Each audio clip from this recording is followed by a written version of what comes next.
बारात और एक घर जहां सन्नाटा पसरा हुआ था, उस घर के दृश्य का प्रारूप आपके सामने प्रस्तुत किया जा रहा है और मैं इसके लिए आपकी तालियों का समर्थन चाहूंगा। एक बार जोर से तालियां हो जाएं। एक 8 साल का बेटा जिसके पिता सरहद पर शहीद हो चुके हैं,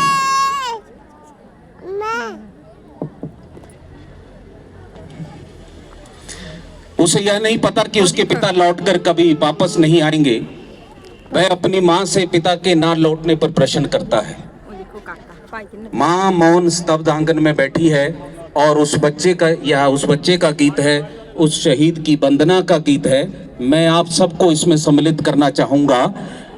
मेरा मन है कि आप इसे बड़े ही ध्यान से देखें और बच्चों का जो है प्रोत्साहन करें। तो सुनिएगा, दृश्य आपके सामने है।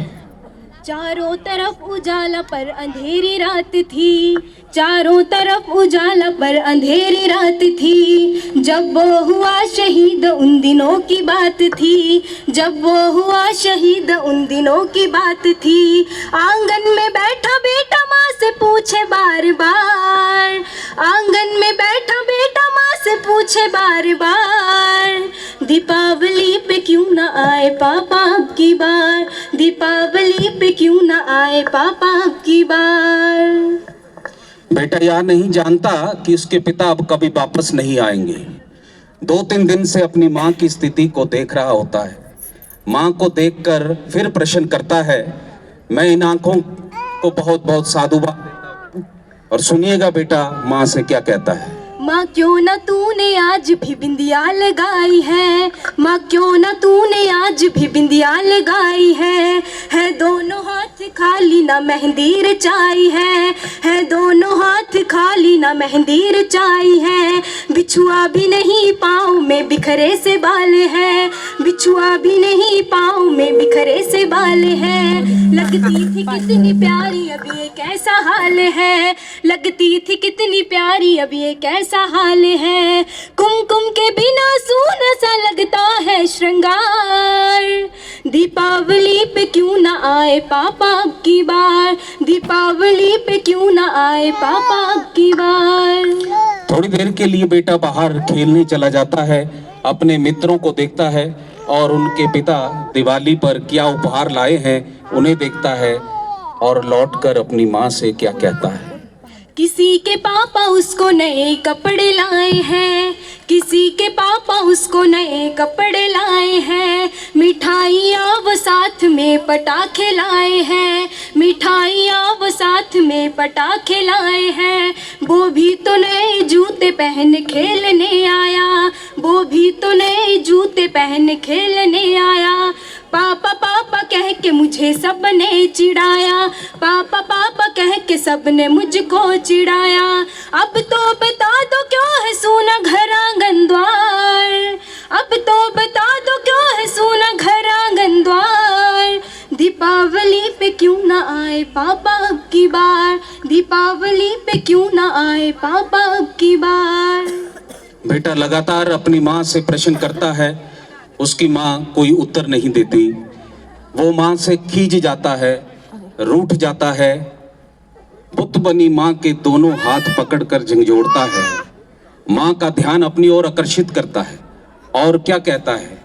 मैं इस प्रांगण में जितने भी लोग उपस्थित हैं, आप सबकी संवेदनाओं और आंसुओं को आमंत्रित करता हूँ। यदि एक भी आंसू छलकता है तो यह प्रस्तुति सार्थक होगी। सुनिएगा। 2 दिन हुए हैं तूने कहानी ना सुनाई, 2 दिन हुए हैं तूने कहानी ना सुनाई। हर बार की तरह न तूने खीर बनाई, हर बार की तरह न तूने खीर बनाई। 2 दिन हुए हैं तूने कहानी ना सुनाई, 2 दिन हुए हैं तूने कहानी ना सुनाई। आने दो पापा से मैं सारी बात कहूँगा, आने दो पापा से मैं सारी बात कहूँगा। तुमसे ना बोलूँगा ना तुम्हारी मैं सुनूँगा, तुमसे ना बोलूँगा ना तुम्हारी मैं सुनूँगा। ऐसा क्या हुआ कि बताने से है इनकार, दीपावली पे क्यों ना आए पापा अब की बार, दीपावली पे क्यों ना आए पापा अब की बार। विडंबना देखो कि पूछ ही रहा था बेटा जिस पिता के लिए जुड़ने लगी थी लकड़ियां उसकी चिता के लिए। पूछ ही रहा था बेटा जिस पिता के लिए जुड़ने लगी थी लकड़ियां उसकी चिता के लिए। पूछते पूछते बेटा हो गया निराश जिस वक्त आंगन में आई उसके पिता की लाश।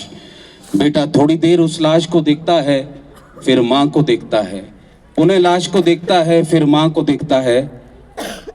अंतिम पंक्तियां और बेटे का प्रत्युत्तर जो उस लाश को देखकर माँ को देता है, यदि आपको उसका उत्तर सही लगे तो आप सबके हाथ आशीर्वाद के लिए उठें।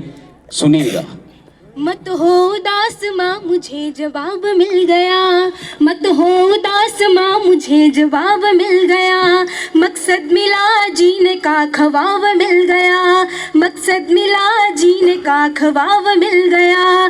पापा का जो काम रह गया है अधूरा, पापा का जो काम रह गया है अधूरा।